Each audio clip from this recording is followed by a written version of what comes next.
አዲስ አበባ የሁላችን ናት። አዲስ አበባ የገነባ እምዬ ምኒልክ መሆኑን አያውቅም እንዴ? ቤተ መንግስት እንጂ መንግስት በሌለበት ሀገር ለማና ቤት ይባላል። የሚገድል ሌባ እንጂ መንግስት አይባልም። በዚህ ሰዓት እጅግ አስደሳች መረጃ ተሰምቷል። ህወሓትና የፌዴራል መንግስቱን አስመልክቶ ነው እጅግ አስደሳች መረጃ የተሰማው። የደከመ ማህበረሰብ ብዬ ስሳደብ የአእምሮ ህመም ነበረብኝ ሲል ሚኮ ማይክ ንግግሩን በህመም አስተባበለ። ያለብኝም ኬዝ አለ የስም መለዋወጥ ነው የሚባለው እንዳጋራሁት። ዛሬ ነሐሴ 10 እጅግ የሚያሳዝን ዜና አለ ለመላው ባለማዕተብ ኦርቶዶክሳውያን። ከደብረ አሰቦት ገዳም የድረሱልን ጥሪ እንደቀጠለ ነው። ስለ ወንድማችን ራማ ስነደባትር ወይም ደግሞ መምህር ኤርሚያስ 3ኛ ፖሊስ ጣቢያ የሚባል በዛ ታስሮ ነው የሚገኘው። ወልደ ሸገር ይቺ ከተማችን የፍቅር ሀገር። ሰላም እንዴት ናችሁ? በአዳዲስና ወቅታዊ መረጃዎች መጣሁኝ። በህወሓትና በፌዴራሉ መንግስት አስደሳች ዜና ተሰምቷል። ወደ አሰቦት ገዳምም አስቸኳይ የድረሱልን ጥሪ እየተላለፈ ይገኛል። እነዚህንና መግቢያችን ላይ የተመለከትናቸውን በሙሉ በዚህ ቪዲዮ በሰፊው የምንመለከት ይሆናል። ለዚህ ቤት አዲስ ከሆናችሁ ቤቱን ሰብስክራይብ፣ ቪዲዮን ደግሞ ላይክ እና ሼር ማድረጋችሁን እንዳትረሱ። ከዚህኛው ቪዲዮ እንጀምር።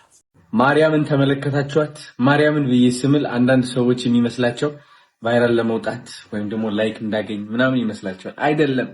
እኔ ከልጅነት ጀምሮ ለምን እንደሆነ ባላቅም ማርያም እዚህ ምላስ ላይ እዚህ ላይ ማርያምን እያልኩ ያደኩ ሰው ነኝ። ሁሌም ስምል ለማቋረጥ ሞክሬ ነበር። ለምን በቃ አሳዘነችኝ ማርያም አሳዘነችኝና ለምን ሁሌም ማርያም ብዬ እምላለሁ በሆነው ባልሆነው ብዬ ለማቋረጥ ሞክሬ አልቻልኩም። እና ከልጅነት ጀምሮ ማርያም ካጠገቤ ነበረች። ማርያም ማነች ለኔ?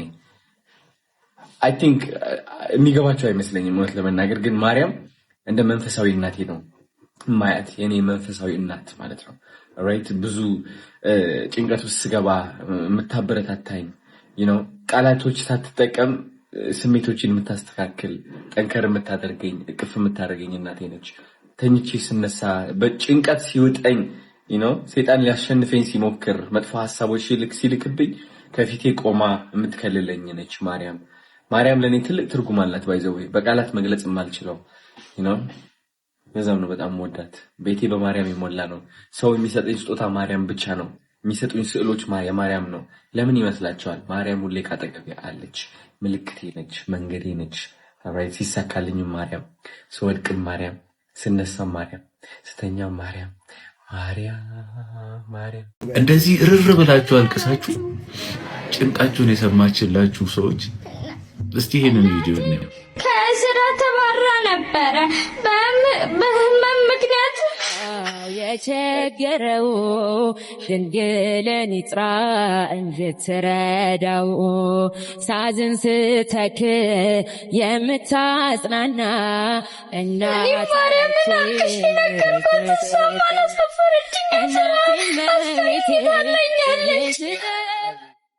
ከመከራ ሁሉ ታወጭኛለሽ፣ ስድቤን አርቀ ነውሬን ሸፈንሽው፣ እማምላክባች መቼም አላፍርም። ዮሐንስን ያስደሰተች አምላክ ሁላችንን ደስ ታሰኘን። በእውነት ድምጿ ሐዘን ያስረሳለካ።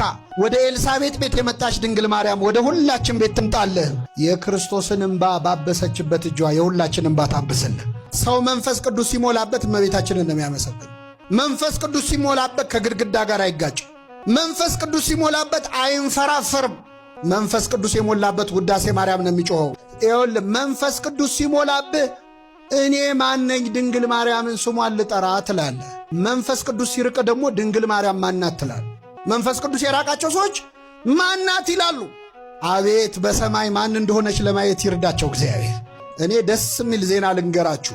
የድንግል ማርያም ሐሳቧ ድንግል ሆኖ መኖር ነው። እግዚአብሔር ሐሳቡ ከሷ መወለድ ነው። ሁለቱንም ፈጸመው። እሱም ከሷ ተወለደ፣ እሷም ለዘላለም ምን ሆና ኖረች?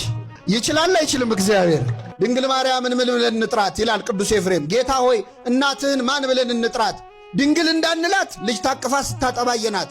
እናት እንዳንላት ደግሞ ድንግል ሆና አየናት። እናትህን ማን ብለን እንጥራት?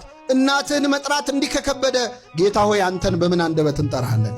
አንዳንድ ሰዎች እናንተ ኦርቶዶክሶች የድንግል ማርያምን ክብሯን አብዝታችሁታ ይላሉ። ክብሯን ያበዛው ማን ነው? እኛ ልንቀንሰው ልንጨምረው እንችላለን? ፀሐይ ብንሞቃት ባንሞቃት ሙቀቷ ይቀንሳል? ድንግል ማርያም ብናከብራትም ባናከብራትም ማናክብሯታል? ምእመናን እግዚአብሔር አክብሯታል። ክብር ምስጋና ይድረሳል። ኦርቶዶክሳውያን ደማችን ሁሉ ቢመረመር ማርያም ማርያም ማርያም ይላል። ይችን ቅድስት እናት የምታደርገውን ተአምር፣ ፍቅሯን፣ ምልጃዋን ለኦርቶዶክሳውያኑ መናገር ለቀባሪ አረዱት ነው።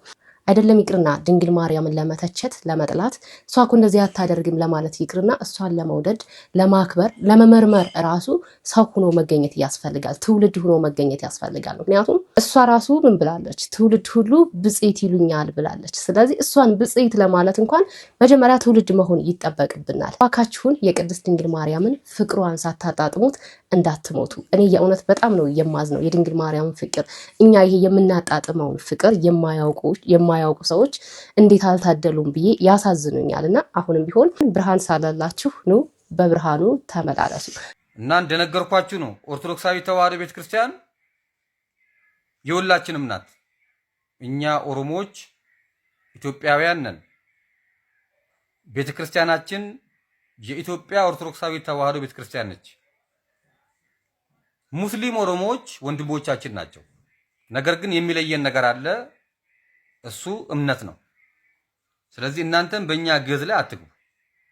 እኛ የእናንተ አረብኛ ላይ አልገባንባችሁም። አዛን በኦሮምኛ ይባል፣ ሶላት በኦሮምኛ ይባል አላልንም። እኛ አንልም፣ ጨዋ ነን። እናንተም በእኛ ቅዳሴ ላይ አትግቡ። ቅዳሴ በግዕዝ ነው። እረፉ፣ አትነካኩ። ዲም ያመንታ አመንታዳ አመንታ ከነ ኑፍ ዲሳ ኢማ ቢያረት ያሞ tokkummaan qabsoofne jechuudha. Dhimma biyyaa irratti. Biyyi teenya Itoophiyaadha, biyyi teenya Oromiyaadha waan taateef. Saniin boodatti garuu amantaa keenya keessatti seentanii isin arguun barbaannu. Uf kabajaa. Oromoo ሆኖ ክርስቲያን የለም ስትሉ ነበረ። ኧረ እባክህ ተው እንጂ እስኪ ማል ታሪክ ይውጣ፣ ታሪክን መዘን እናውጣ። መለቃቀስ ይሆናል በኋላ እንዲሁ ብንከባበር ይሻላል። እንዲሁ ተከባብረን አብረን ብንቀጥል ነው የሚሻለን። ተከባብረን ታሪክን ስለምናቅ ማለት ነው። እና እንከባበር። ኦሮሞ ክርስቲያኖች ላይ የሚደረገውን ይሄ ጫና ምናምን አቁሙ። በዚህ አይነት መንገድ ምንም የምታመጡት ነገርም የለም፣ መጎዳዳት ብቻ ነው። እና ይሄንን ማለት ፈልጋለሁ። ክርስቲያኖች ኮፒ ሊንክ አድርጉልኝ። የኢትዮጵያ ኦርቶዶክሳዊ ተዋሕዶ ቤተክርስቲያን እናታችን ለዘላለም ተከብራ ትኑር። እግዚአብሔር ቤተክርስቲያናችንን ይጠብቅልን፣ አገራችንን ኢትዮጵያን ይጠብቅልን፣ ህዝበ ክርስቲያኑን ይጠብቅልን። ሰላም ክርስቶስ ከሁላችን ጋር ይሁን። ኮፒ ሊንክ አድርጉ። እናመሰግናለን ኬኩን ወንድማችን። ምክንያቱም አብዛኛውን ጊዜ ኦሮሚያ ክልል ላይ ኦርቶዶክሳውያን የሚያሸማቅቁበት መንገድ ምንድነው? ሃይማኖቱ ወይም ኦርቶዶክስ የአማራ ነው። ምክንያቱም ቅዳሴው በግዕዝ ነው፣ እንትኖቹ በግዕዝ ናቸው እያሉ ሊያሸማቅቋቸው ይፈልጋሉ። ተቃራኒው ደግሞ እዛ አካባቢ የሚገኙ ኦርቶዶክሳውያን በጣም ጎበዞች፣ ለሃይማኖታቸው ያለው ቀናይነት እውቀታቸው በጣም ጎበዞች ናቸው። ግን በዚህ ልክ ሊያሸማቅቋቸው ይፈልጋሉ። ብዥታ ምዕመኑ ላይ እንዳይኖርም በደንብ የሚያስተምሩ መምህራኖች አሉ። እናንተስ በዚህ ጉዳይ ላይ ምን ሀሳብ አስተያየት አላችሁ? ስለ ወንድማችን ራማ ስነደባትር ወይም ደግሞ መምህር ኤርሚያስ ሲሳይ ገላው አዲስ ዜና አለ ወይም አዲስ መረጃ አለ። በደንብ ሼር፣ ኮፒ ሊንክ፣ ሪፖስት እያደረጋችሁ ድምጽ እንሆነው ለወንድማችን በጣም ስለምናስፈልገው። በመጀመሪያ ደረጃ ያለበት ቦታ ታውቋል። ያለውም በማዕከላዊ በድሮ ወይም ደግሞ በአሁኑ 3ኛ ፖሊስ ጣቢያ የሚባል በዛ ታስሮ ነው የሚገኘው። የመጀመሪያ የታሰረበት የመጀመሪያው ምክንያት ምንድነው? ስለ ሰዋሰው ብርሃን ኮሌጅ ብፁዕ አቡነ ዲዮስቆሮስ ናቸው ያሳሰሩት የመጀመሪያው። ከዛ በኋላ ፍርድ ቤቱ ምንም ስላላመነበትና ጥፋተኛ ስላልሆነ ዋስትና መብት ተጠብቆለት 15000 ብር ከፍሎ 3 ጊዜ እንዲፈታ ተፈቅዶለታል። ዋስትና ብር ከከፈለ በኋላ ግን እንዳይወጣ ተደርጓል። ምክንያቱም ብፁዕ አቡነ በርገር ሩፋኤል ሄደው ነበር ወደ ማዕከላዊና እንዳይፈታ በጣም ተጽዕኖ እያደረጉበት በአሁን ሰዓት ይገኛል። ሁላችንም ባለማህተብ ክርስቲያኖች እውነት ባለማህተብ ነን የምንለው ሁላችንም ከወንድማችን ጎን ልንቆም የሚገባበት ጉዳይ ነው። በአዲስ መረጃ ተመልሼ እመጣለሁኝ። በደም ሼር፣ ኮፒ ሊንክ፣ ሪፖስት እያደረጋችሁ ለሁሉም አድርሱ እና ወንድማችንንም በአካል እየሄዳችሁ 3ኛ ፖሊስ ጣቢያ አጽናኑት፣ ፍትህ ጠይቁ። ይህንን ወንድማችን ሁላችንም እናውቀዋለን። በተለይ መረጃዎችን በማውጣት ነው የምናውቀው ቅባት ጋር ተያይዞ አቡነ ሩፋኤል ጋር ተያይዞ ማንኛውም ይሄ ወጥ ያሉ ነገሮች መረጃዎችን ከቦታው ድረስ በማስላክ እያመጣለኛ በማሳየት እናውቀዋለን። እናም ከጠፋ ሶሻል ሚዲያ ላይ ሰነባብቶ ነበር። አንዳንድ ሰዎችም ቤቱ ድረስ በመሄድ ምንድነው ያጋጠመ ምን ሆኖ ነው ለማለት ሄደው ነበር። ነገር ግን ቤቱ አልተገኘም። እናም ባደረጉት ማጣራት እስር ቤት ታስሮ ተገኝቷል ማለት ነው። እንግዲህ ለወንድማችን ድምጽ ልንሆነው ይገባል። እግዚአብሔር አምላክ እውነቱን አውጥቶልህ ለቤት ያብቃ። ዛሬ ነሐሴ 10 እጅግ የሚያሳዝን ዜና አለ ለመላው ባለማዕተብ ኦርቶዶክሳውያን። ከደብረ አሰቦት ገዳም የድረሱልን ጥሪ እንደቀጠለ ነው፣ ድምጻቸው ማለት ነው። በነሐሴ 8 ቀን ከቀኑ 5 ሰዓት ተኩል አካባቢ አንድ የገዳሙ መነኩሴ አባት አንገታቸው ላይ በስለት ተወግተዋል። እንዲያም ሆኖ ደግሞ ለማምለጥ ችለዋል። ለጊዜው የገዳሙ መነኩሴ አባቶች ደግሞ በሕክምና ላይ እንዲቆዩ ተደርጓል። በአሁን ሰዓት ላይም በሞትና በሽረት ላይ ይገኛሉ። ገዳሙም በአሁን ሰዓት ላይ ለሀገረ ስብከቱ ሊቀ ጳጳስ ብፁዕ አቡነ እንጦንስ ከሚመለከተው ሕግ ክፍል ጋራ የደረሰባቸው ያለውን አፈና፣ ግድያን አስመልክቶ እንዲሁም የገንዘብ ጥየቃ ዘላቂ መፍትሄ እንዲሰጥ ከሕግ ክፍል ጋር እንዲወያዩና የተሻለውን ነገር ሁሉ እንዲያደርጉ ጥሪ አቅርቧል። በአሁኑ ሰዓት ላይም ስጋት ላይ እንደሆኑም ደግሞ ገዳሙ መግለጹን ተችሏል። ዘገባውንም የዘገበው የአዲስ አበባ ሀገረ ስብከት ሚዲያ ነው። ከላይ ያለውን እንዳለ ማንበብ ትችላላችሁ እና በቻልነው አቅም ሁላችንም ድምጽ እንሆናቸው። ያልታወቁ ኃይሎች ኦርቶዶክሳውያንን ማሳደድ ከጀመሩ ሰነባብተዋል።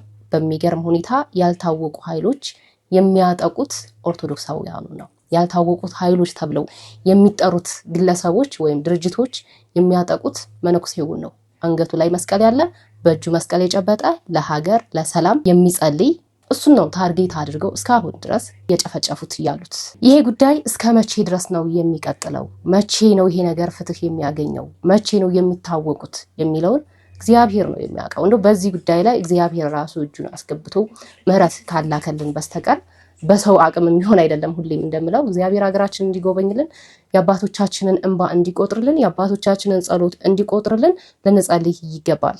አንዳንድ ጊዜ የቆረቡ ሰዎች የሚሰሯቸው ስህተቶች አሉ። በእርግጥ ከቁርባን ጋር በተያያዘ ከቁርባን በፊትና በኋላ ማድረግ ያሉብንን የሌሉብንን ነገሮች የነፍስ አባቶቻችን ያስተምሩናል። ግን ብዙ ጊዜ በዙሪያ ያሉ ሰዎች የማያቸው የሚቆርቡ ሰዎች የሚፈጽሟቸው አንዳንድ ስህተቶች አሉ። አንደኛው የሚሰሩት ስህተት ምንድነው? ከቆረቡ በኋላ ሰው ሰላም አይሉም እና የሚታሰበው ነገር ምንድነው? አይዶ ነው እነዛ ሰዎች ያልቆረቡ ስለሆኑ የቆረበውን ሰው ያረክሰዋል ብለው አስበው ይመስለኛል። ግን በመሰረታዊነት የተሳሳተው ነገር እኛ የቆረብነው ስለበቃን ቅዱስ ስለሆነን አይደለም፣ ለመቀደስ ነው። ስለዚህ ሌላ ሰው መጥቶኛን ሰላም ስላለ የሚረክስ ነገር የለም። የክርስቶስ ቅዱስ ስጋና ክቡር ደም የነካ ሁሉ ይቀደሳል እንጂ የሚረክስ ቅዱስ ስጋና ክቡር ደም አይደለም እንቀበለው። ስለዚህ የቆረባችሁ ሰዎች ሰውን ሰላም በሉ፣ በደንብ ቀፉ። ምንም ይሄ የምታስቡት አይነት መላምት የምታስቡት አይነት ሐሳብ የተሳሳተ ነው። ህፃናትን ብዙ ጊዜ የማንስምበት ምክንያት በትንፋሻችን ምክንያት እንዳያስመልሳቸው እንዳያቀረሹና እሱ ማውጣት ስለሌለበት ከዛ ጥንቃቄ አንጻር ነው። በዚህ ምክንያት እጆቻቸውን እግሮቻቸውን እንስማቸዋለን። እኛ ስለሳምናቸው የሚረክስ እኛ ረካሽ የሆንን ወይም ደግሞ ንጹህ ያልሆንን ሰዎች የቆረበውን ሰው ሰላም ስላል የሚረክስ ነገር የለምና ይሄ መስተካከል ያለበት ነገር ነው። ሌላኛው ብቻቸውን አይሄዱም የቆረቡ ሰዎች። ለምንድነው ሲባል ሰይጣን ይጠጋቸዋል። ይሄ በጣም አደገኛ ምንፍቅና ነው።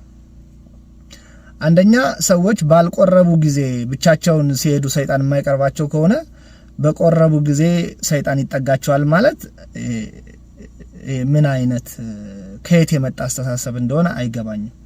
የክርስቶስን ቅዱስ ስጋ እና ክቡር ደም የተመገበ ሰው ክርስቶስን የለበሰ ሰው ሰይጣን ከሱ ይሸሻል እንጂ እንደዚህ ብሎ ነገር የለምና እንደዚህ አይነት አመለካከቶች ቢታረሙ ለማለት ነው። እናመሰግናለን። ከሃይማኖት በላይ ልምድ እንዳያጠፋክ ፍራ ይባላል። ወይም ልምድ በራሱ ከሃይማኖት በላይ ሆኖ አንዳንድ ጊዜ እናገኘዋለን። እዚህ ጋር ወንድማችን የዘረዘራቸው ነገሮች በልምድ ወይም ማህበረሰቡ እንደዚህ ያለ በምንድነው ይሄ በልምድ በቃ በልምድ የመጡ ነገሮች ናቸውና ይህም ብቻ አይደለም። በጣም ብዙ ልምዶች አሉ። ልምድ ራሱ ሃይማኖት ሆኖ ከሃይማኖት አስወጥቶን ልምዱን እንድንፈራ ወይም ልምዱን እንድንሸሽ የሚያደርጉ ነገሮች አሉና መጀመሪያ ማወቅ መቻል አለብን። ጋይስ ናዝሬት አዳማ ላይ በጣም በቃ እላፊ በቃ ምን ልበላችሁ አፈሳው በጣም ጦፏልና እኛ ወጣቶች ተቸግረናል። ያራዳ ልጆች ግራ ገብቶናል ነው ብላችሁ መቤቴ በጣም ግራ ገብቶናል። በቃ አሁን ራሱ ይሄን ቪዲዮ ሲቀርጽላችሁ ግራ ቀኝ እያየሁ ነው እንዴ። በቃ የትም መኖር አልቻልንም እኛ የናዝሬት አዳማ ልጆች የትም በቃ እንዴ ያፈሰው ምንድነው? አሁን ራሱ ይኸውላችሁ እንዲህ ስል የሆነ ሚሊሻዎች አልፏል በዚህ ጋር ግራ ተጋብተናል። በቃ ግራ ተጋብተናል። ይኸው አሁን ራሱ መጥቷል ተውት። ይኸው ልጆቹን ራሱ እያባረሯቸው ነው። በቃ እኔም ቶሎ ልግባ ይሄን ነገር በሉ አጠበ ይህንን ቪዲዮ መሰረው ለባለስልጣኖቻችን አሪፍ ዘዴ ለመንገር ነው። ይኸውላችሁ በግድ ወንገር ላይ ምናምን ወጣቱን እያፈሳችሁ ከምትወስዱ አስገድዳችሁ ወደ ጦርነት ወደ ወታደራዊ ስልጠና ከምትወስዱ አንድ ዘዴ ልንገራችሁ። እናንተ ውጡና ባለስልጣናት ሚኒስተሮች ምናምን ከፍተኛ ባለስልጣናት ውጡና እናንተም ልጆቻችሁን ይሄው እኔ ልጄን አገር ለማዳን ለሚደረገው ለዚህ ጦርነት ልጄን ለወታደራዊ ስልጠና ይሄው ልክ ያለው የራሴን አስተዋጽኦ አድርጌያለሁ እናንተም አድርጉ ልጆቻችሁን ላኩ የሚል ማነሳሻ ለኢትዮጵያውያን ወላጆች ንገሯቸው አድርጉና በፍቃዳቸው ወላጆች ልጆቻቸውን ይልካሉ። እንደዚህ አድርጋችሁ ብታነሳሱን ይሻላል። በቃ ከናንተ ይጀመር። በጣም ደከመኝ እኔ በቃ አበሳ ወታደራዊ ስልጠና ወጣቶች በግድ እየተወሰዱ ነው የሚል ዜና መረጃ ሲላከልኝ ሳይ በእውነት በጣም በቃ ወጥቶ መናገር ደከመኝ። የምሬ ነው። እኔ እንደግለሰብ መስማትም ይህንን ማውራትም በጣም ደከመኝና በጣም ያስጠላል፣ ይደክማል፣ ይሰለቻል። እስከ መቼ በሁሉም ወገን ነው። በዚህ ሰዓት እጅግ አስደሳች መረጃ ተሰምቷል። ህወሓትና የፌዴራል መንግስቱን አስመልክቶ ነው እጅግ አስደሳች መረጃ የተሰማው። የፌዴራል መንግስትና የህወሓት አመራሮች በሚቀጥለው ሳምንት በኬንያ ናይሮቢ ለዳግም ውይይት ቀጠሮ መያዛቸው ተሰምቷል። ሂደቱን ኦሉሴጉን ኦባሳንጆ፣ ዊሊያም ሩቶና ኡሁሩ ኬንያታ ይመሩታል ተብሏል። ከሰሞኑ በሶማሊያ የኢትዮጵያ አምባሳደር ሱሌማን ደደፎ ከህወሓት ጋር ምንም አይነት ድርድር ሊደረግ አይገባም በማለት መግለጻቸው የድርድር መንገድ መጀመሩ ጠቋሚ ነው በሚል ብዙዎችም ሲገልጹ ነበር። በየትኛውም መንገድ ይሁን ብቻ ጦርነትን የሚያስቀር ነገር ይፈጠርልን። ሰላም ለሀገራችን፣ ሰላም ለህዝባችን። ዘገባው የጋዜጠኛ ዋሱ መሐመድ ነው። ይህ ውይይት ሰላምን የሚያመጣ የትግራይ የእናቶችን እንባ የሚያብስ የእናቶችን እንባ ከዚህ በኋላ እንዳይፈስ፣ ወጣቱ እንዳይታፈስ፣ ወጣቱ ወደ ጦርነት እንዳይማገድ ያደርገዋል ተብሎ ይታሰባል። ይህ ዜና መሰማቱ ለኢትዮጵያውያን ወጣቶች በተለይ ደግሞ ለትግራውያን ወጣቶች ትልቅ የምስራች ነው ተብሎ እየተነገረ ይገኛል። የእናንተ ሀሳብ አስተያየትስ ምን ይመስላል? ኮሜንት ላይ አስቀምጡልኝ። የደከመ ማህበረሰብ ብዬ ስሳደብ የአእምሮ ህመም ነበረብኝ ሲል ሚኮ ማይክ ንግግሩን በህመም አስተባበለ። የኢትዮጵያ ህዝብን የደከመ ማህበረሰብ ብሎ መሳደቡና የመከላከያ ሰራዊት ዩኒፎርም ለብሶ ድርጊቱን መፈጸሙ ህዝባዊ ቁጣን ያስከተለበት ሲሆን የአእምሮ ህመምተኛ ነበርኩ የሚል ማስተባበያን ሰጥተዋል። በሰራው ጥፋት ሙሉ ኃላፊነትን በመውሰድ በይፋ ህዝቡን ይቅርታ ማለት በጀመረበት መንገድ ከመሄድ ውጪ ይህንን ማስተባበያ ማቅረብ ሌላ ጥፋት ነው ሲሉ ብዙሃኑ ዳግም ንግግሩን ኮንነውታል። እኔ ተሳስቻለሁ። ይሄ ሀሳብ ትክክል አይደለም። እኔ አጥፍቻለሁ። ናይስ አይደለ? ስለዚህ ይቅርታ ጠይቃል። በደንብ ይቅርታ ጠይቄያለሁ። ይቅርታ ለመጠየቅ ምንድን ያነሳስ? በጣም ያነሳሳኝ አንዱ ነገር እንግዲህ ፖስት ላይ ከሆነ ልክ እንደኔ አይነት ብዙ ሰዎች ጠፍተዋል። ገባ እውነት ኑሯቸው ሀሳብ ኑሯቸው ብዙ ወጣት ማዳንና ማትረፍ ፈልጋለሁ ብዬ አስባለሁ። ስለዚህ ያለብኝም ኬዝ አለ የስም መለዋወጥ ምናምን የሚባል እንዳጋራሁት እንደዚህ አይነት ኬዝ ተጠቂም ነኝ እና አሁን ኦልሬዲ ሪሃቢሊቴት እያደረኩ ብዙ ሰዎች ጋር እየሰራሁ ነውና ምንድን ነበረ እሱ ነገር? አንዳንድ ሰዎች ባዮፖላር ይላሉ፣ ግን ባዮፖላር አይደለም። ብቻ ስሜት ሃይ መሆንና ሎ መሆን ነው። ኦኬ እንደውም ፌስቡክ ላይ ጽፌያለሁና ይሄን በጣም ኢትዮጵያ ላይ ከ60 ከ50 ሚሊዮን በላይ የዚህ ተጠቂ ነው ይባላል። ምንድነው በጣም የመስራት ፍላጎት መጨመር የመቀነስ ሃይና ሎ መሆን አንዳንዴ ዳውንነት መሰማት ያለ ነገር መርሳት ምናምን የሚባሉ ነገሮች እና ደግሞ በመጡ ኢሞሽናል ኢነርጂዎች ላይ መጋጨት ከሰው ጋር ያጣለች ሀሳብ ለውጥ ምናምኖች እንደዚህ አይነት ተጠቂ ነን። ይሄ እብደት አይደለም። አሁን ይሄኛውን ኢሞሽን እየታከምክ ነው እሱን ነገር በደንብ ባይዘው በዚህኛው ተጠቂነት ይሄ መቼ ነው እንደዚህ የተከሰተበት? የንግግር ከመናገርህ በፊት ነው። እና ኤለን ማስክም እነ ኬኒ ዌስት ሁሉ ሚዲያ ላይ ወጥተው ቆርጠዋል እንደዚህ አይነት ኬስ ተጠቂ ነን ብለው። ግን እነዚህ ሀገርን ሳይቀይሩ ቀርቶ አይደለም ለሀገር ይጠቅማሉ። ግን በየቤቱ እንደዚህ አይነት ሰዎች አሉ። ለምሳሌ ሆን ብዬ ላስከፋ አልፈልግም፣ ግን ድንገት ኢሞሽናል በምንሆንበት ሰዓት ልናገር ይችላል። አሁን ሌላ ሰው ልክ ሲናገር በቃ ይሄ ልጅ አብዷል አባሮ ተብሎ ጎዳና ላይ የምታወጣው። ስለዚህ በቃ ሪሃቢሊቴሽን ሴንተር ያስፈልጋል። እኔም መትረፍ ፈልጋለሁ። በነገራችን ላይ ይህ ንግግሩ እንደገና ኢትዮጵያውያንን አስቆጥቷል። ቸግሮት ነው እንጂ ተጸጽቶ አይደለም። ሌላ ጥፋት ለምን ያጠፋል እያሉ ብዙዎችም እየኮመቱ ወይም አስተያየት እየሰጡ ይገኛሉ። ያለው በሽታ እንግዲህ ባይፖላር ዲስኦርደር ነው ያለው። አንዳንድ ጊዜ በጣም ሄይ መሆን፣ አንዳንድ ጊዜ ደግሞ ለው መሆን ወይም አንዳንድ ጊዜ በጣም ስሜታዊ መሆን፣ አንዳንድ ጊዜ ደግሞ ለምንም ነገር ስሜት ማጣት፣ ይህ በሽታ ተጠቂ ነኝ ብሏል እና ይህን ነገር ለምን ይቅርታ ከጠየቀ በነገራችን ላይ ቆይቷል፣ ቀናቶች ተቆጥረዋል። ያን ሲል ለምን በዛ ሰዓትስ አልተናገረም የሚሉም ብዙ ናቸው። እንግዲህ ይህ ልጅ እውነት ይኖረው ይሆን? ባይፖላር ዲስኦርደር የሚባለው በሽታስ እንደዚህ ያናግራል ወይ የሚለው ጥያቄ ምልክት ውስጥ ነው የሚገባው።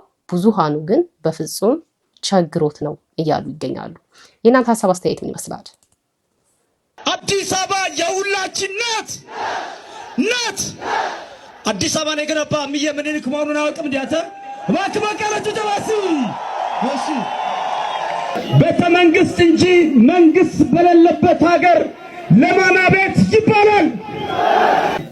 የሚገድል ሌባ እንጂ መንግስት አይባልም። ጥበል እንደሰቀል ጩኸን እናወርዳለን።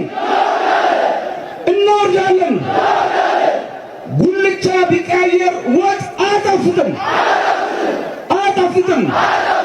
የዜጎችን ደህንነት መጠበቅ የተሳነው መንግስት የህዝቡ ውክልናና ይሁንታ ሊያገኝ አይችልም። መንግስት ወንጀሎችን ለመሸፈን የሚያደርገውን ተባባሪነት በአስቸኳይ ያቁም።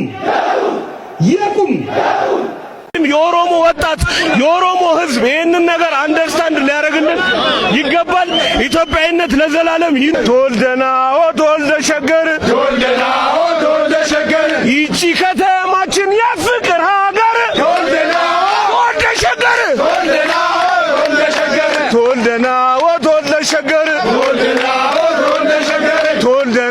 ተወልደ አዲስ አበባ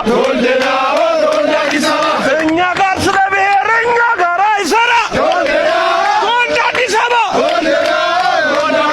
ተወልደ አዲስ አበባ አዲስ አበባ ላይ እንደዚህ አይነት የዘረኝነት መንፈስ ልዩ ጥቅም የሚባል መንፈስ በጭራሽ አይሰራም። ወደፊትም ዛሬም አይሰራም። ኢትዮጵያዊነት ለዘላለም ይኑር።